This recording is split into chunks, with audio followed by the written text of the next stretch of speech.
Right, it's been a while since I done a rant video about the paranormal, so I decided I'll do it tonight.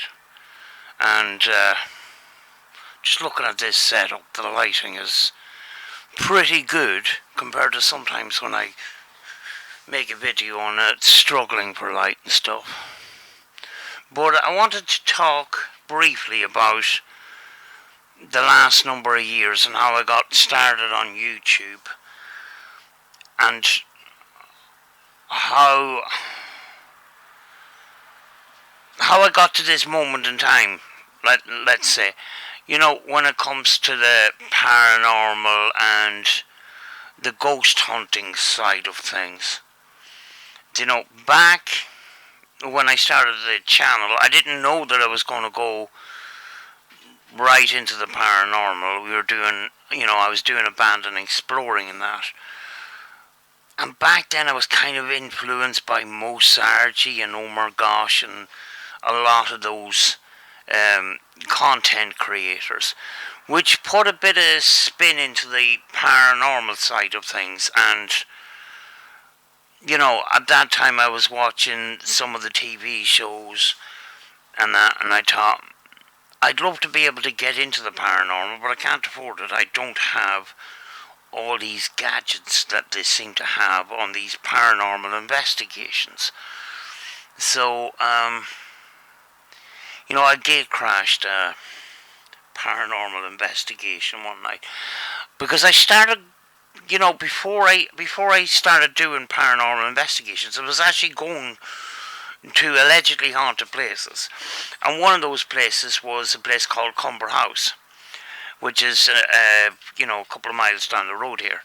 And I was filming outside it, and the caretaker came out and said, do you want to see inside? And I think before that I did visit the place, and I was filming around the grounds, and the door was kind of open and that, and I kind of snuck in and had a look around. But the second time, the caretaker came out and says, do you want to have a look around and that? And then we got chatting, and he says, I'm just sorting things out here for a paranormal investigation tonight and tomorrow. And I says, I'd love to get into the paranormal, and I've never been on a paranormal investigation. And the caretaker says, why don't you show up and ask? I says, that's a good idea. So I was in the area, and it was a number of hours before this investigation was starting. It was something like 9 o'clock, and this was 7. And I said, right, I'm going to go film around the grounds, and I'll come back at 8 or 9 o'clock when these people arrive. So I don't know who was arriving that night. But while I was walking around the grounds, I seen this rabbit, and I wanted to film the rabbit. And I didn't see this tiny little fence, and I tripped over it, and I got hurt, and I got covered in mud. And then I'm going, and I was hurt. So I says, do you know something? I'll just go home. There is a paranormal investigation tomorrow night, so I'm gonna show up then. And I showed up. They welcomed me with open arms, and I got to know Carrickfergus Paranormal and Peninsula Paranormal, which I've done a number of investigations with.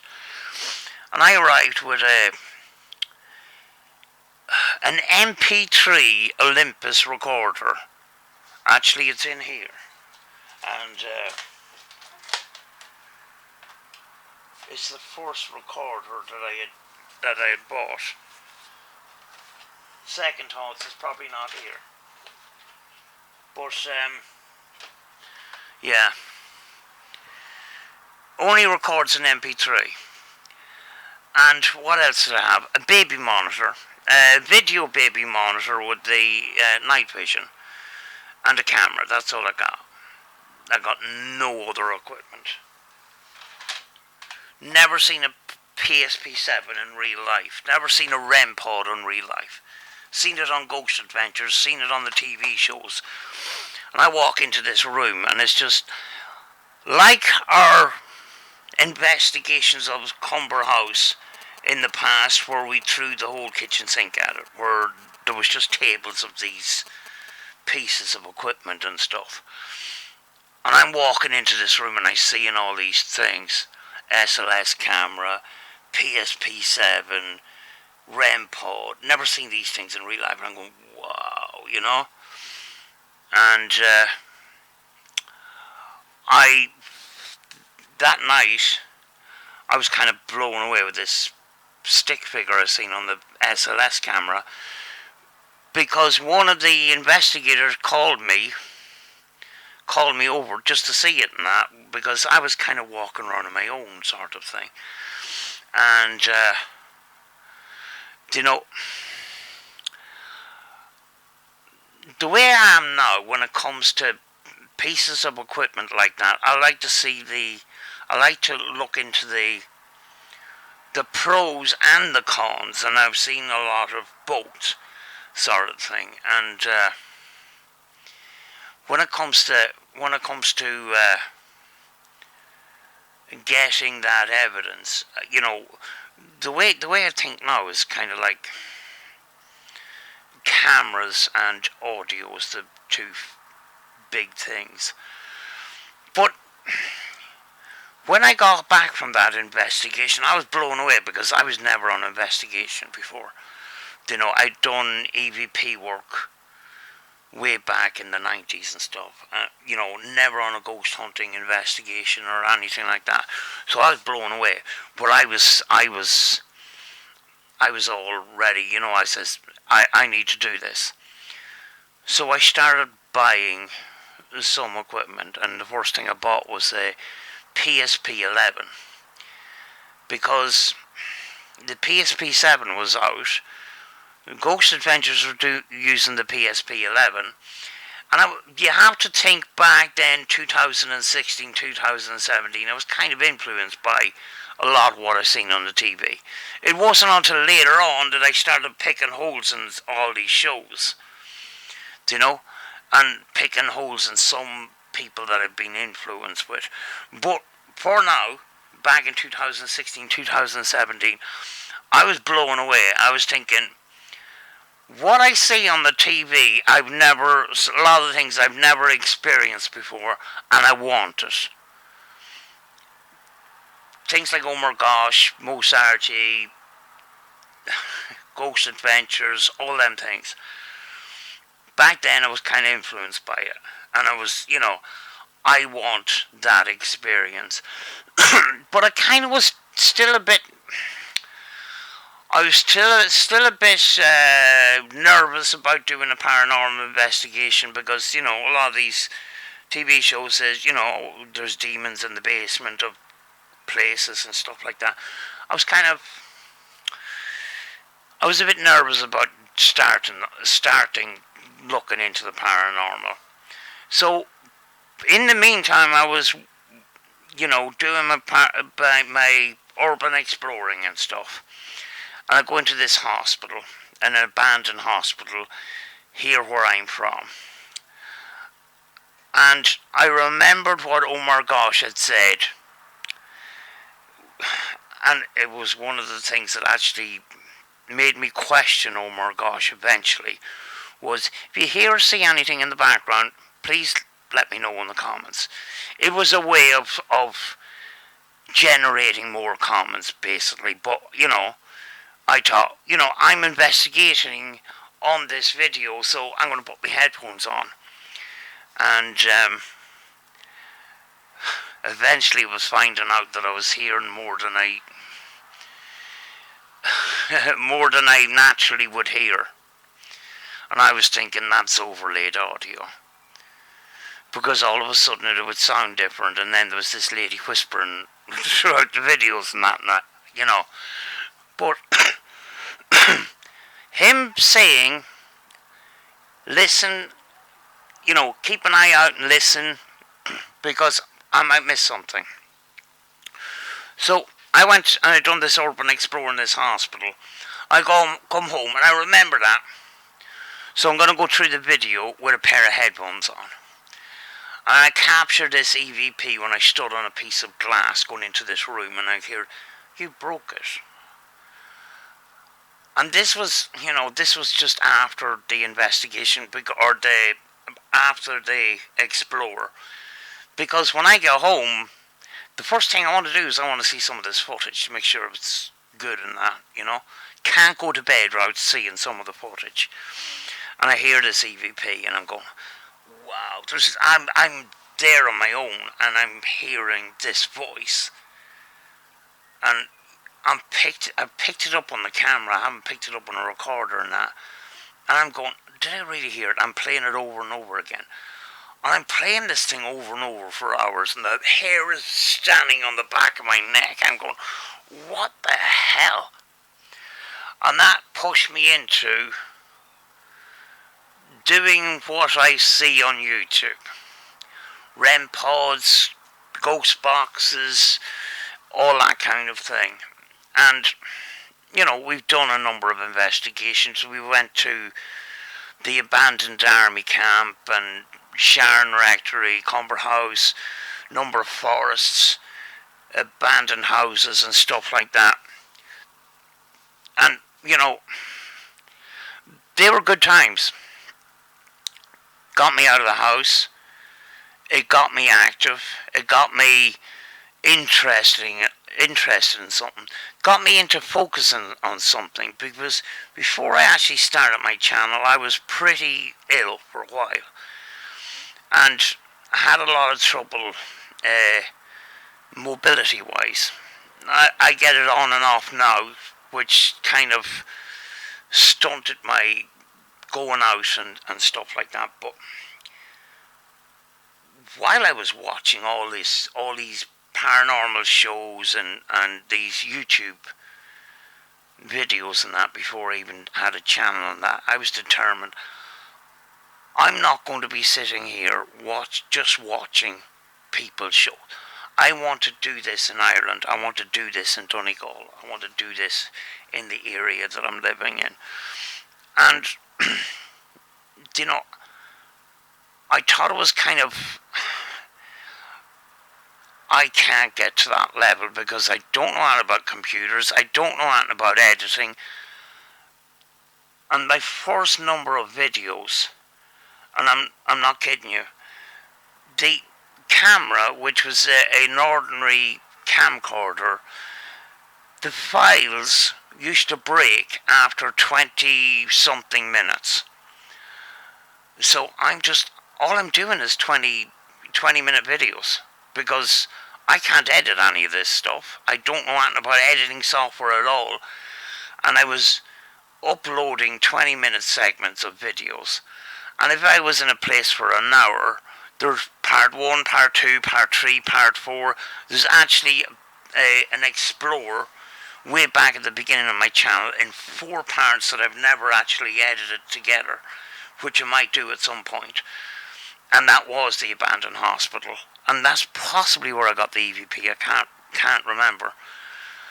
But I knew nothing about editing. I had no idea what software to use. Didn't know where to get it. Didn't know anything about computers. Nothing. And over the years, we've done a number of investigations with pieces of paranormal equipment and stuff. And I thought, I came to a stage where I'm thinking, a lot of these YouTube channels are actually just doing the same thing and depending on the same devices. And this is what made me start questioning, should I be actually copying these other people or following along this line, or should I start thinking out of the box? And I'm going to go into what my sort of intentions from now on are. I did mention TV shows. Now, I wasn't completely influenced by all the over-exaggerated TV shows. I had a balance of viewing, if you know what I mean. I watched Ghost Adventures, Taps, Ghost Hunters International, and a series called Northern Ireland's Greatest Haunts with Andy Matthews. Well, Andy Matthews done investigations back 14, 15 years ago, and he also done a lot of investigations in the UK and that. And when I see, Northern Ireland's Greatest Haunts and some of the locations there, I actually visited a lot of those locations before I got into the paranormal itself. And the thing was, I found a difference. On the one side of things, you see Zach Bacon's getting scratched by demons in basements of houses, and Andy Matthews in Northern Ireland getting a few taps and a few light anomalies, a few things, or maybe not getting anything at all, but trying their best with basic equipment, nothing too overly fancy or whatever. And I thought, there's something not right here. you know? How come Zach Bacon's every time there's a TV show, there's a demon in basements, and Zach gets possessed every couple of episodes? And it's not happening on Taps, it's not happening on Ghost Hunters International, and it's not happening with Andy Matthews. So I'm thinking, yeah, there's holes there somewhere, like I got into the paranormal on YouTube just as the paranormal was going downhill as far as a lot of real content was concerned. It was going up on views, but as far as genuine investigations, it was starting to get crazy. And we come to this moment in time where you type in paranormal on YouTube and you see we ran for our lives, we nearly died here, warning, never enter this place, demons, poltergeists, all these buzzwords, and these cringe thumbnails that everybody seems to be using. The kind of background where there's a scary house and then, an overlay of the investigator going, and the red or the green outline on it, and these pretending to be scared, and then this, the thumbnails, and it seems like everything seems to be the same, and you try to look for genuine paranormal stuff, and it's difficult to find. I mean, like, there is some genuine paranormal groups out there, and their investigations are pretty legit, but they had to go along with the YouTube thing of putting in these buzzwords and these cringy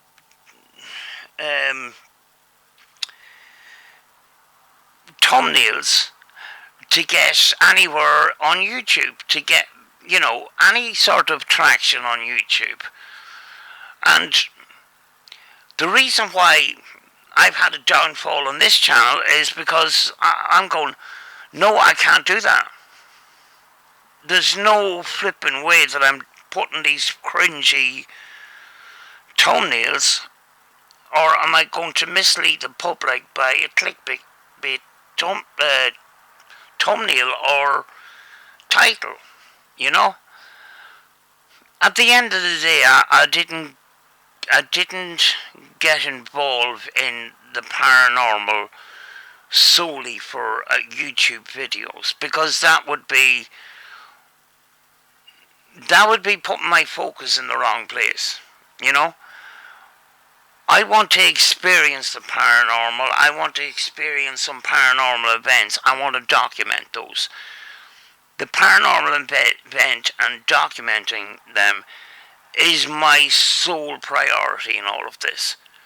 You know, and always has been, because I'm not that worried about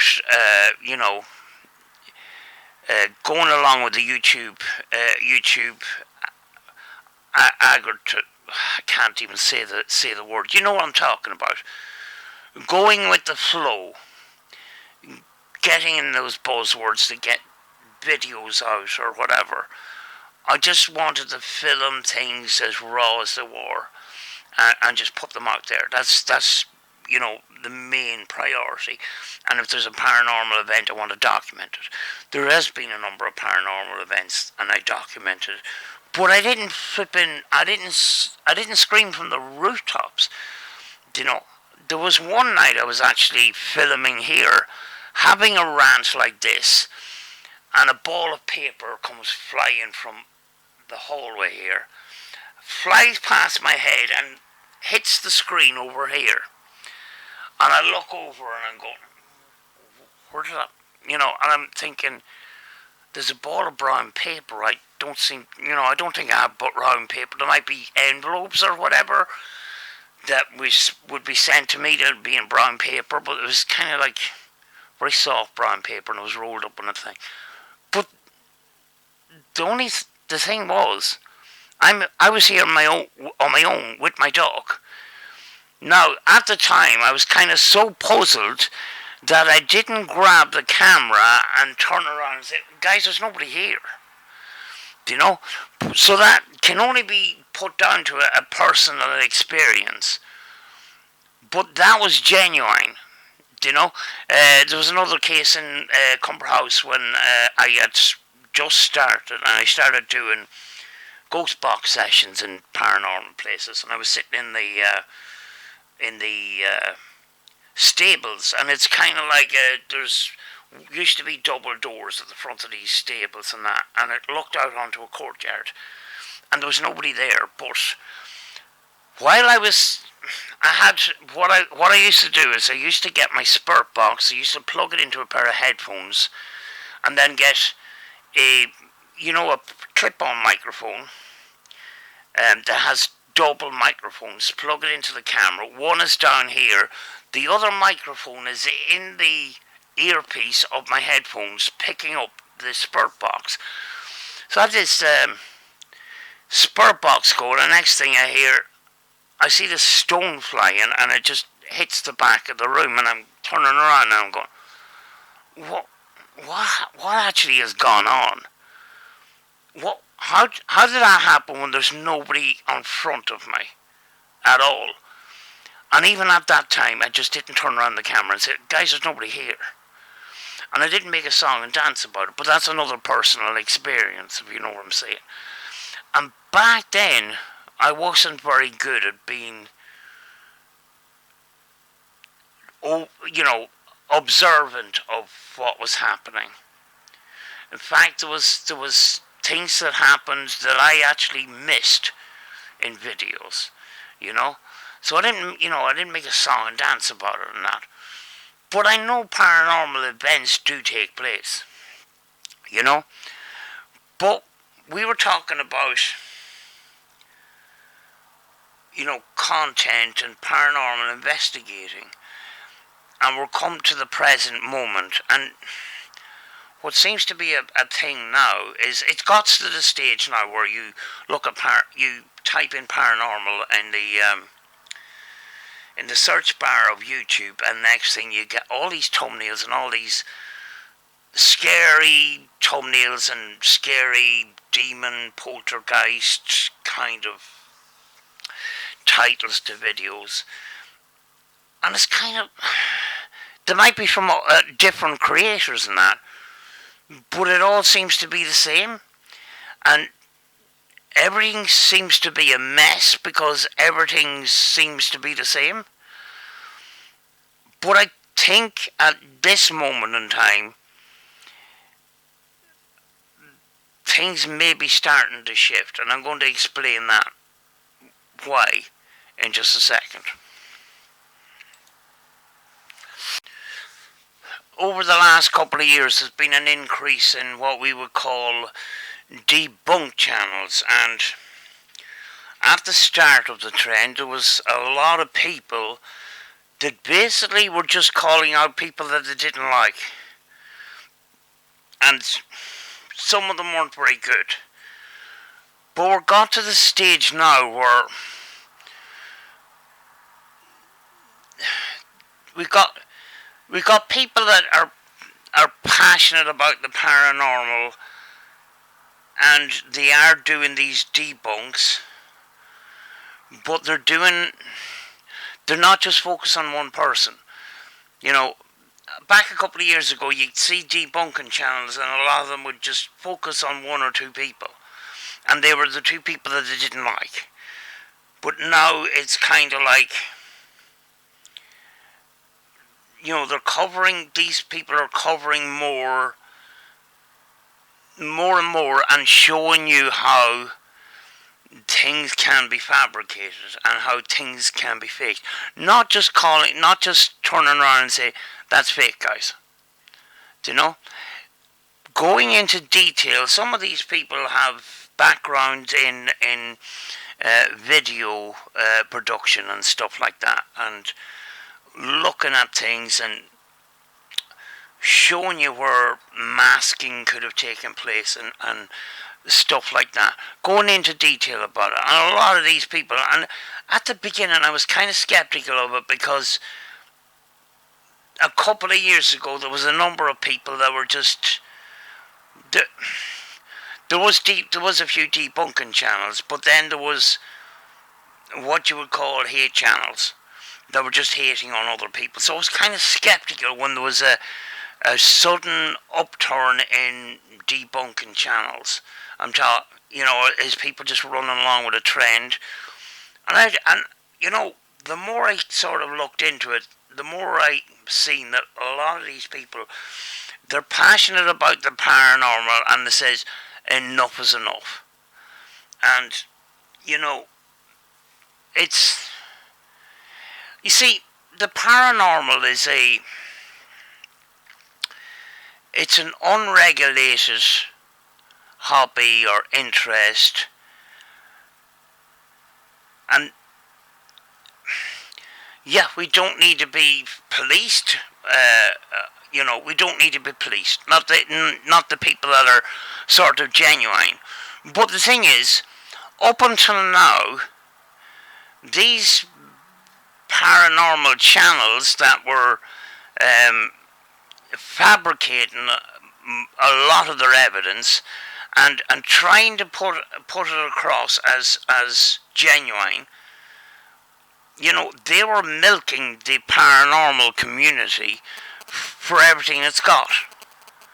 They were depending on the paranormal on YouTube to be successful, while destroying it at the same time.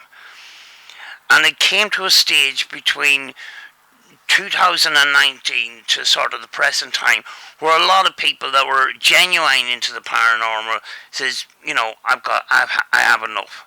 I can't do YouTube anymore. It's just full of drama. It's full of fabrication. The people that are being successful are the ones that are faking it. Do you know? Some of them may say that it's for entertainment purposes, but they don't correct people in the comment section when the people in the comment section think that the events that take place are actually real. Do you know?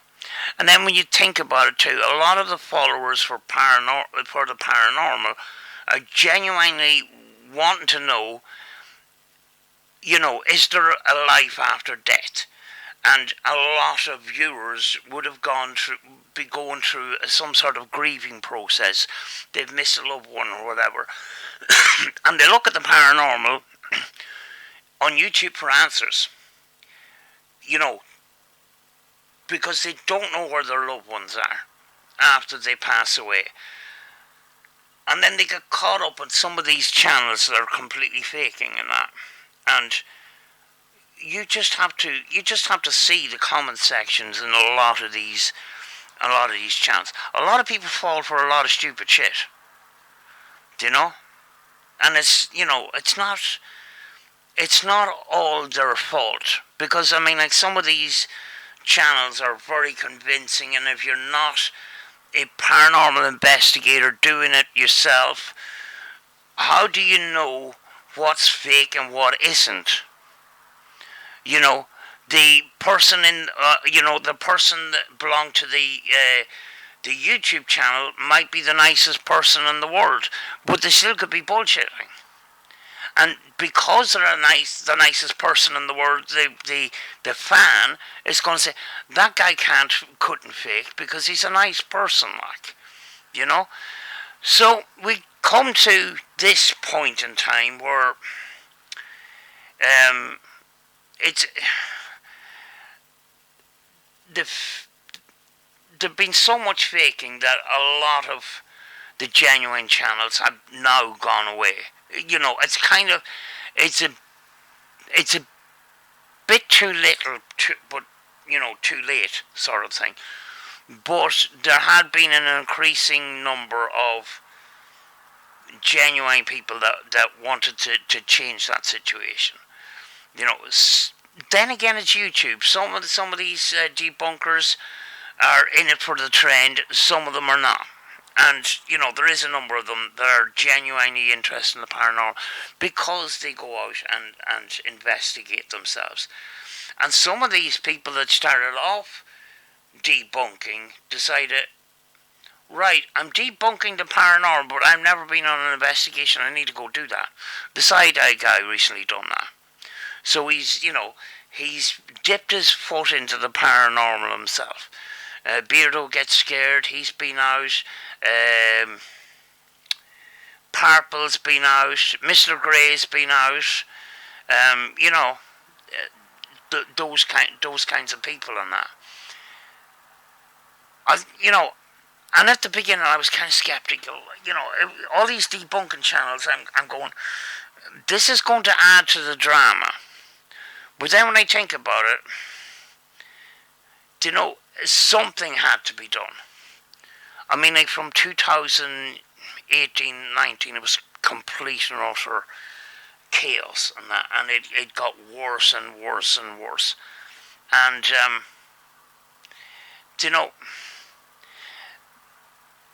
what might happen is the paranormal on YouTube has been a dumpster fire. But with sort of more people calling out fakery, that might change. That's the hope with a lot of these people that do debunks. And I think some of these channels have learned along the way. They might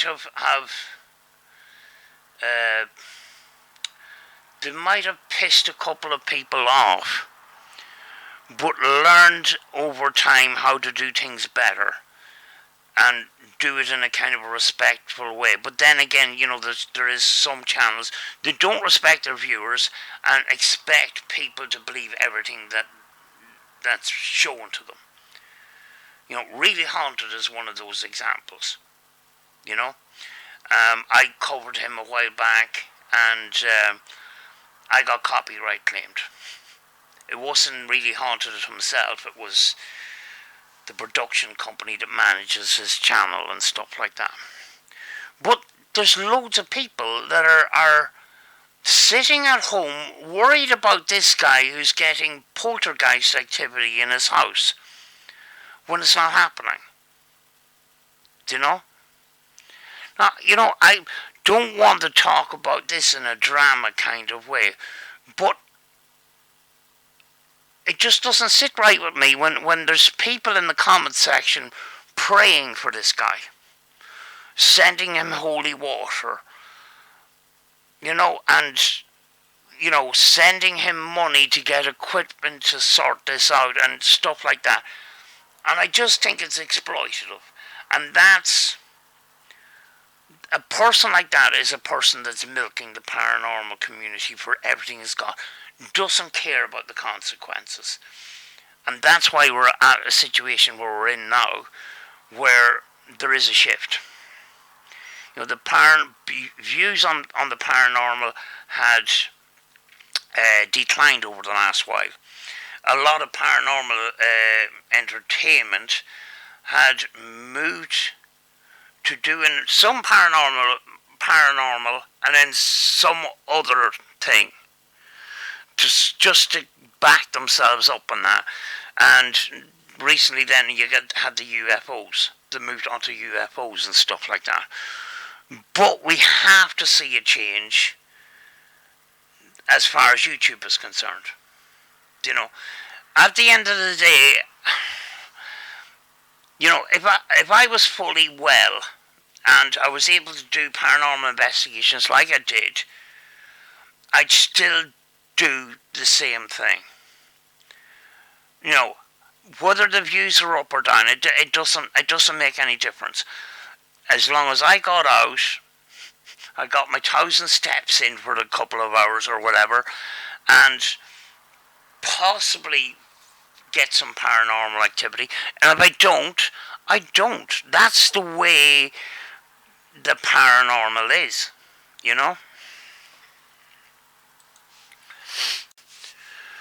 When I said doing the same thing, I didn't really mean doing the same thing. I meant, when you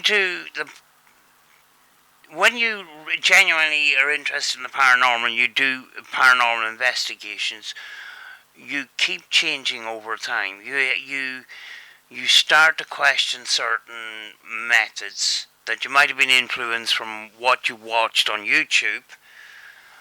And what I meant to say was, I'd still go out and I'd still put my videos out as paranormal investigation of such and such a place. You show the picture of the place. Don't make it spooky. Don't have a spooky thumbnail. Don't have a spooky title and that. That's what I meant by the same. But investigating needs to change. The more you do it, the more you learn. So you have to change, if you know what I'm saying.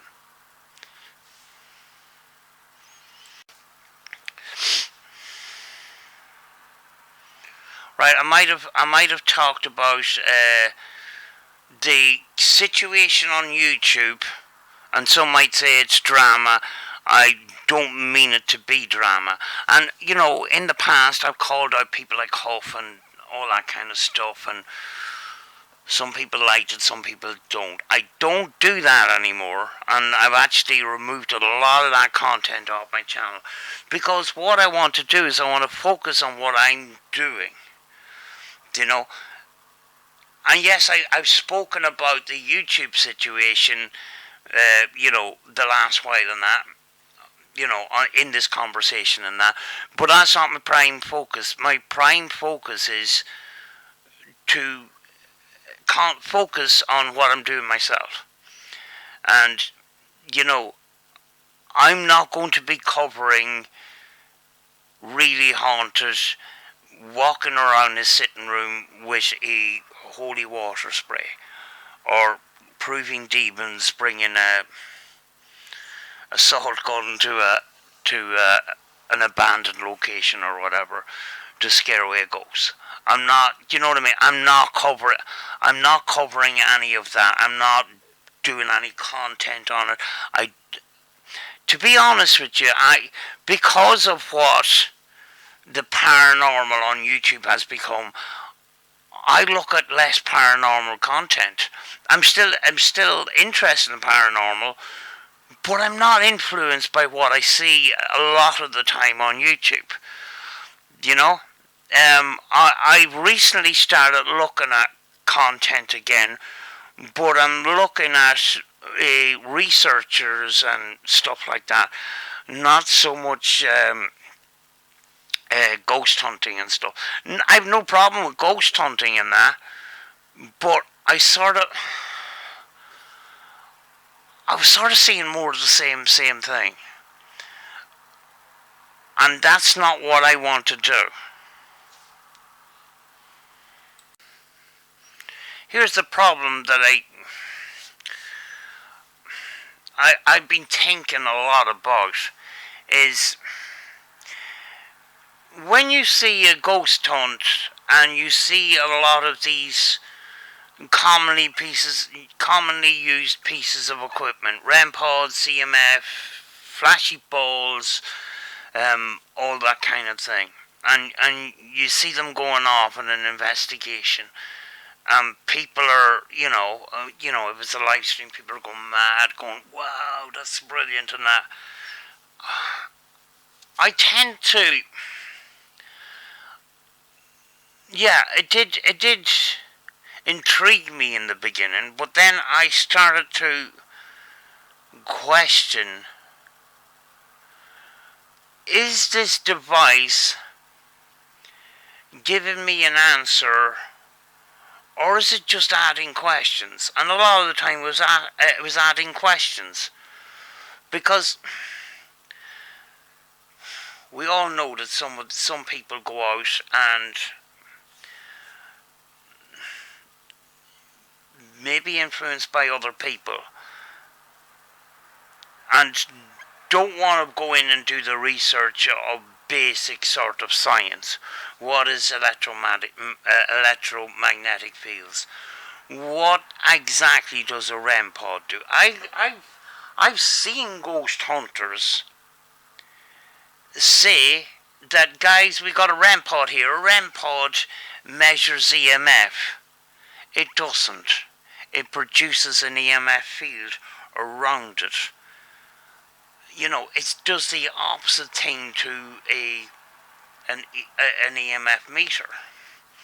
Now, what is electromagnetic fields? What can be the sources of electromagnetic fields? When a electromagnetic field meter starts showing readings, or a K2 meter starts to light up through the scale, yeah, it can be intriguing when you ask, if there's anybody here, can you make it flash once, and ask another question, and, make it flash twice, and it happens. That's interesting, but we don't see what's producing this. So and then when you think about natural electromagnetic fields, like radio signals, etc., electronic equipment, Wi-Fi, all that kind of thing, there's always a question in your mind: was that genuinely spiritual activity, or was it created by an electronic device of some kind? Has it picked up somebody's phone on the way past, or has it picked up a radio station? That kind of thing. Now, there can be ways of that. If spirits produce an electromagnetic field, what frequency is it? Because there is devices. I do have one of these devices, and it's pretty crap. You need a more expensive device. It's called a frequency meter, and it actually, if an EMF meter starts going off, and you have this other device, it can measure the it can show you what frequency it is. And I did do an experiment here at home with a walkie-talkie. Um, it was on the 446 walkie-talkie. My head's not working. The frequencies used in common walkie-talkies in the UK and Ireland, it's around. There's 16 channels, and it's on the 446 frequency. Now I've got this cheap frequency reader and that, and it was a bit off, but it was enough to tell me that when I put a REM pod on the table here, and I pressed a walkie-talkie to set it off, it read, instead of 446, it read 443. But it was still able to tell me that it was a radio signal. So we kind of need that piece of equipment to back up the EMF meter. So then we can say where the source is from. And then, in order to sort of look into it further, you have to look into things like ham radio, commercial radio, all those frequencies. And know what those frequencies are. So that's why I sort of use less and less of the EMF meter on locations, because it's very expensive to actually trace the source. It can be done, but it's not cheap, you know. I'm more sort of, when I'm out, I'm more focused now on the visuals and audio, and I haven't really done enough EVP work. And recently I bought three old recorders. One of them is this Olympus, actually, and it's got a flash card in it. I'll show it to you. This is it here. It's called the Olympus D1000, and it's got, instead of an SD card, it's got one of these. I'm trying to get it open. What's it called? It's a flash drive. It's only got 2 megabytes, but that's it there, kind of thing, and it goes in like a tape into the back of this. And the weird thing about this one is it actually acts an awful lot like a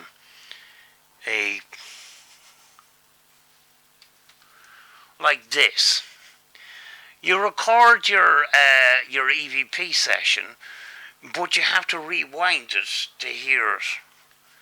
So you record it, you stop it, and then you have to rewind it, and then you play it. Do you know? But I don't know. I have 2 other recorders that I have to try out.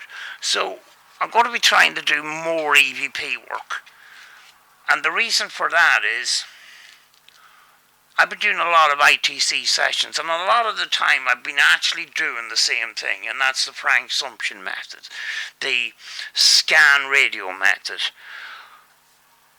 And over the years, I picked up a number of EVPs, and a lot of the time it was pure accident. It was picked up on the camcorders, audio and that.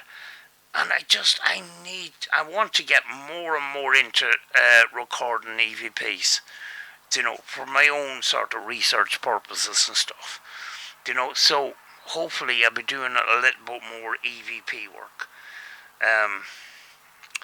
And as well as that, I want to, when it comes to the forest investigations, I understand people kind of get confused because it's a different kind of paranormal investigation than you would see on a lot of other channels, which kind of go down the same format. To find a historic part of the forest, they may set up some equipment and they may stay there for some time. My idea of the forest investigations is trying to cover as much ground as possible. Even though I do have mobility issues, I want to get that night vision in through them trees.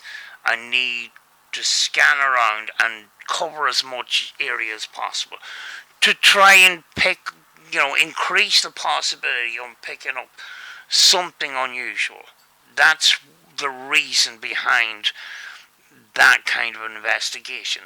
And, I'm paring down no flashy balls, no EMF, no REM pods or anything like that. Because, people, there's pros and cons.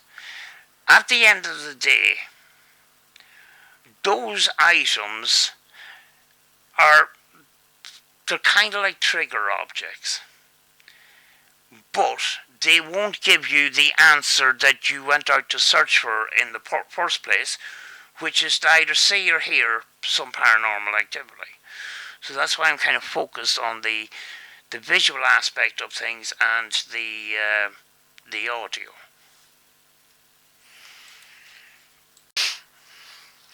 So if I'm using a less of flashy balls and EMF detectors and REM pods and stuff, what would I focus on? Well, I would focus on the night vision, try and get as much, good light, good visuals in there as I possibly can, and then full spectrum. I have a full spectrum stills camera that I don't use often enough, and then I've got, it's very expensive. It's a Seek Thermal Reveal, which is a thermal imaging camera. Now it only takes photographs. That's why this little camera on top is focused down on the screen and that. And then I have this little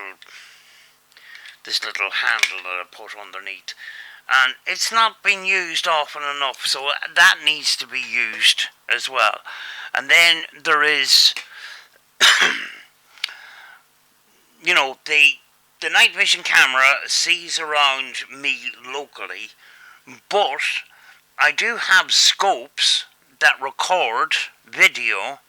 The audio is not very good. There's one, I have a pair of binoculars that record, but they don't record audio very well. It's just very muffled. But you can see a long distance. Then I have a monocular, which is kind of just a single eye scope, which does record audio very badly, but it's the visuals, and it can go a really long distance. And it's got a built-in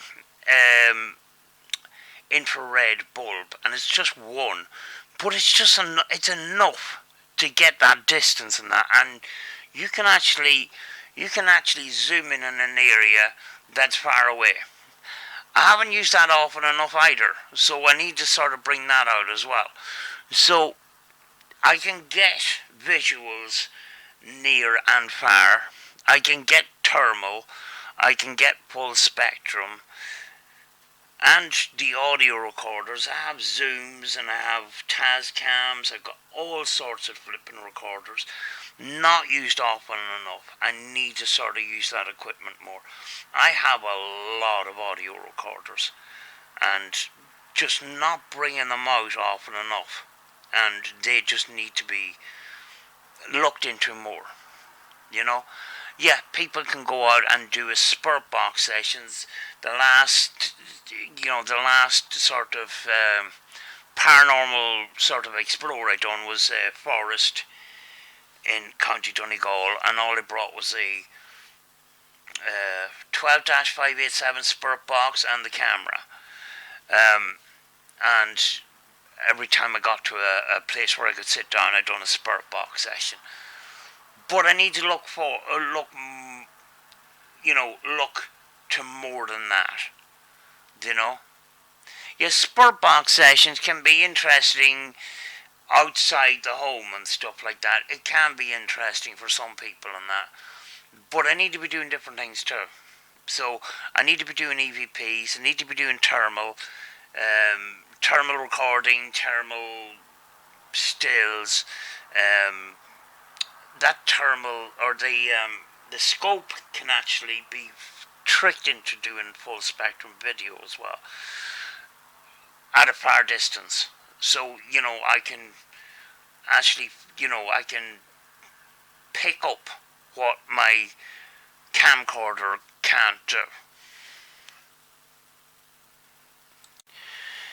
Here's another thing that I have, and I hope that when I do a paranormal explore, I don't run into any people, because this thing looks weird. It's the helmet cam, and it's got 4 night visions, a white light, and I have that camera on there. Means that the camera is focused over the left eye. So when I turn my head, some people have a head cam and it's sort of up here, and it kind of, when you look down, it's not in line with the eye. This is in line with the eye. So when I turn and look at something, you could be holding a camcorder and might hear something to the side of you, and if you turn like that and you don't turn the camera, you miss it. With this, you don't miss it. And as well as that, if you don't want to carry around a heavy camera and that, you're kind of hands-free. But when you're putting something like that together, you have to have a weight at the back to balance the helmet, if you know what I mean. Because if you don't, you are actually going to get a sore neck,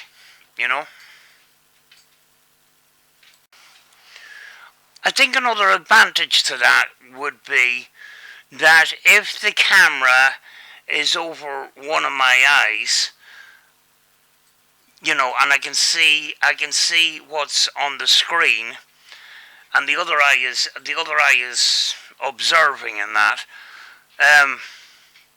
I'm kind of less. I'm less worried about where the camera is facing when you have one in your hand. When you have one in your hand and you're investigating and you're hearing noises in different directions, you're always worried on where this camera is focused towards. When it's on your head and when it's over one eye like that, you just turn your head and you're pointing straight at where you're looking at. So that's an advantage to that. Now, it's not fully, like the Gen 2 night vision, military style kind of walk around in the dark kind of thing. It's, it doesn't see exactly how the eye sees, because there's a 1 time zoom, and if you try to depend totally on that, you're going to end up walking into trees and tripping over stuff, but it's got that advantage that if something happens and you turn your head, you're pointing in the direction that you want to see in. But sometimes if you have a camera in your hand and you turn your head like that and your camera's not turned, it's going to miss it, So that's the advantage of that. The disadvantage of that is you look like an alien from outer space, and if anybody is walking in that area, it's going to scare the shit out of them. I did cover a bit of the YouTube politics, but after all, I am on YouTube, but I don't want to have my channel talking about it anymore. And I backed away from that some time ago, Hello, how are you? I want to focus, the reason why I backed away from a lot of commenting on Huff or some of these other people or whatever is people didn't like it for first of all, and this isn't what this channel is supposed to be about. It's supposed to be what I'm focusing on, and I think in the past, I think depending on my mood, I kind of changed focus in covering people like Huff. I know people like that have to be called out, but I don't feel like I'm the one to do it. It's not what I want to do. I want to focus on my own thing, sort of thing. And yes, I do go out and visit other places, and it's not, it's not classed as paranormal, but you never know when I go to visit something and something paranormal happens. It's not just going to happen when you are going on a paranormal investigation. You could be visiting a place and something paranormal might happen. You may not be looking for it. So, and I just wanted to document those places because I like doing that, But, summer is coming. I'm hoping to get out a lot more. I want to focus a lot on outdoor locations, and there's an advantage and a disadvantage to that. The advantage is it's free. I don't have to climb in windows. I don't have to go into abandoned houses with mould and ruin my lungs. I don't have to get injured and fall through floors. Falling through floors was sort of the straw that broke the camel's back. You would have seen after I fell through the floor in Dunree Fort, the amount of investigations went on. Because even though I battled on and I'd done the rest of the night, which was something like half an hour or an hour or something like that, once I turned off the camera, I kind of roared out with pain because I was holding it in, and it stopped me investigating for some time because it actually did flip and hurt. But it is on the channel, and it did hurt. It did hurt, and then when I looked at the video, it was funny. There was a noisy spirit box in the building I was in, and I was doing a spirit box session, and the spirit box was awful close to the camera, and it was flipping noisy. I think it was one of Rob's boxes, I think. I'm not quite sure. It was there was noisy static in it, but it was, it was doing that, and it was pretty loud, and it was probably too near the camera. But I was walking across the floor next thing, just off the side of the camera. You don't exactly see me falling, but you hear this crash, and then you see just part of my body, where I just fell down through the floor. There was a kind of a foundation of about 2 feet underneath it, and I just went down straight through, with a rotten floorboard and that, and it really hurt. But want to avoid those kind of situations. As well as that, in Ireland, going into abandoned houses is a bit difficult in compared to the UK, and you go into an abandoned house and the owner of the property catches you, you could be done for trespass. It's the thing, the law is kind of different there than in Northern Ireland or the UK. It's different, and I'm right on the border, and then I do most of my work in the south of Ireland, sort of thing. And I don't know, guess I'm too old to be climbing through windows, basically. So it's kind of outdoor locations for me, kind of thing. But that has got disadvantages as well, because if you have any bit of wind that's going to affect your microphones and stuff like that, it's kind of difficult. And then it all depends on the weather too. You know, you have to have a dry day, and you have to have minimum wind as possible, sort of thing. So you have to have good conditions to do outdoor stuff. You know, but the advantages is it's free.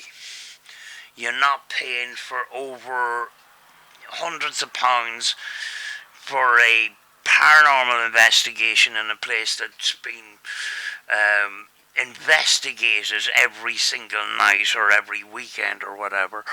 I just don't have that kind of money, you know. And you know, forests and areas like that, you can do them anytime. You don't have a time scale for it, and you have a lot of ground you can cover too. You know, yeah, houses is good because you don't have to use as much light and that, but those kind of locations are kind of scarce now too, because a lot of the areas that I went to in the past have either been re-renovated, or they've been burnt down, or they've been knocked down. You know, so that kind of abandoned kind of paranormal investigation. It's getting harder and harder. And then again, you have places with asbestos, lead paint, mold, rotting floorboards, pigeon poo, all that kind of thing, and it's not, the healthiest thing to be doing on a very regular basis, kind of thing. Some of the time I used to do these rants on the way home from a place, in the car on the way home, and the reason why I didn't do that is because I've got a hole in my exhaust and you won't be able to hear me. So that's why I'm doing these talks here at home and that. Even though the dog is crunching on a bone under my seat, there's always flipping noise. But hello, you knew I was talking about you. Yeah, you can get it. I seen you sticking your tongue out. You want a treat? I've mentioned treat now. She's expecting one. Yeah. But that's the reason why I'm doing, this talk at home rather than in the car, because you wouldn't hear me in the car. But I am going to go.